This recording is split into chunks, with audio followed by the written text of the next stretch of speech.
This presentation considers how, as a course team, we can make sure that feedback counts.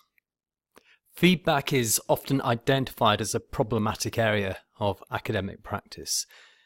There are a couple of reasons for this. It's an area signalled out in the NSS, and this means students across the sector may have a tendency to focus on memorable aspects of their experience, whether these are good or bad. Secondly, feedback is often understood as a reaction to an event that has been and gone. For the tutor and the student, the world has moved on, and the opportunity for making feedback count seems to have passed. So when it comes to thinking about feedback, it's worth thinking about how feedback can be designed so that it is useful, helpful, and memorable.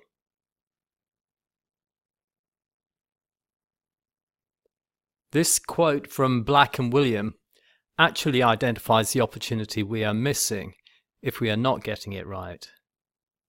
We should think of feedback as a key learning opportunity. Let's begin by considering Sheffield Hallam's 4 feedback protocols, which are based on a wealth of evidence and literature. The first protocol is about integrated feedback.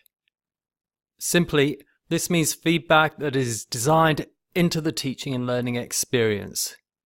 It is not an afterthought or an add-on. It has been designed to help the student learn based on what they have already done, either through formative activities or summative tasks. The second point here highlights the need for consistency across the course for high-quality feedback. This necessitates, therefore, that course teams talk about what good quality feedback looks like, including what is reasonable. On some courses, students will receive abundant detailed feedback from some tutors, and much more selective feedback from others. This can create tensions amongst teaching teams, as there is no right or wrong about this, other than what is actually going to work best for the course team and the students as a whole. And this requires discussion. Timeliness is key. This is a sensitive matter because many academics read this as having to turn around copious amounts of feedback within 3 weeks of a summative assessment. Actually, that perception is usually wrong. Good feedback on summative assessment is often highly selective, but it is timely. The detailed work of giving feed forward on formative activities through normal teaching ahead of summative assessments is probably where the spade work is really needed and potentially most impactful.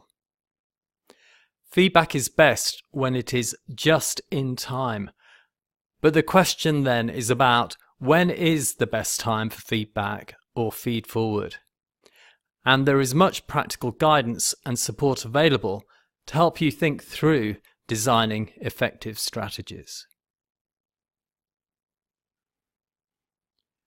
Good feedback is clear and focused. It refers to the assessment criteria. Good feedback must be easy to understand. On summative assessment, it should be clear how well the student has done.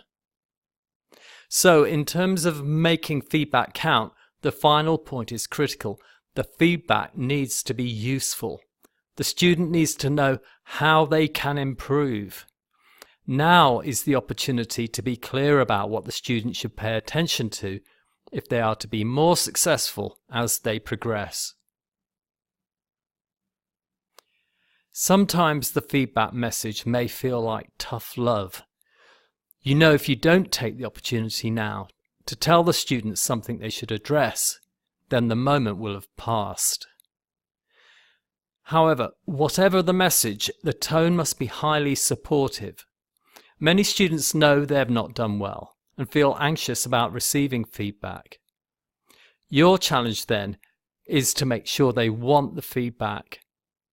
They understand that it provides an opportunity for them to do better by building on the current experience. You should not hide difficult messages, but your tone needs to be reassuring and focused on how they can improve. There have been many national studies about how to improve feedback practice. They tend to conclude similar things. For example, the Enhancing Assessment Feedback Practice project focused on manageability and coherence. The message was, don't overwhelm students, keep feedback focused and manageable for all concerned. In this way, students are likely to value it.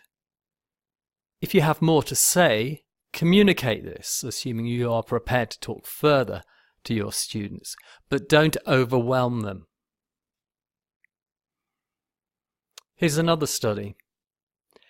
David Carles's work concludes that the most useful and empowering feedback focuses on how the student learns and how they can develop by applying feedback through course-wide opportunities.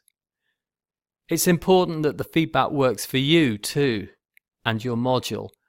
How can you maximize success on your module? Often, this is by creating a dialogic culture. For example, using formative activities as an opportunity to clarify misconceptions. And students have also produced research on what makes good feedback. And it's consistent with other research and is obviously worth looking at. Here they've produced practical guidance. But have you asked your own students what works? This is an obvious step you can take as a course team. Good advice for both staff and students, from students, can be found in the HEA's Developing Engagement with Feedback Toolkit, DEFT. Research on feedback is full of good ideas. Because this is such a hot issue for course success, a focus on feedback practice is likely to lead to far-reaching improvement in all aspects of practice.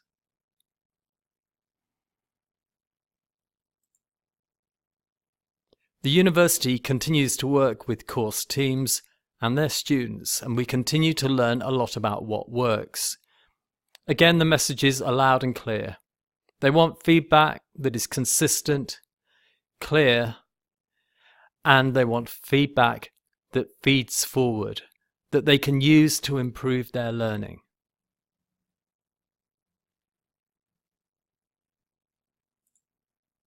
As a course team then, a key question must be, is our feedback practice of a consistent quality?